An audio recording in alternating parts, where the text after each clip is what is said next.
ఏపీలో శాంతి భద్రతలు కరువయ్యాయని, వాటిని కాపాడడంలో ప్రభుత్వం ఘోరంగా విఫలమైందని మాజీ మంత్రి అంబటి రాంబాబు ఆరోపించారు. హోంమంత్రి అనిత చేసిన వ్యాఖ్యలను అంబటి తీవ్రంగా ఖండించారు. తాడేపల్లె వైసీపీ కార్యాలయంలో అంబటి మీడియాతో మాట్లాడారు.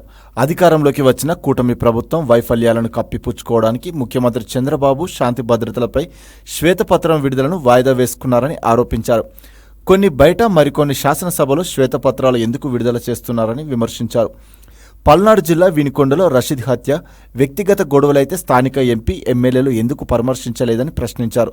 హత్యపై హోంమంత్రి అనిత చేసిన వ్యాఖ్యలను అంబటి తీవ్రంగా ఖండించారు. గంజాయి మత్తులో దారుణాలు జరుగుతున్నాయని ఆమె ఆరోపించడం సిగ్గుచేటన్నారు.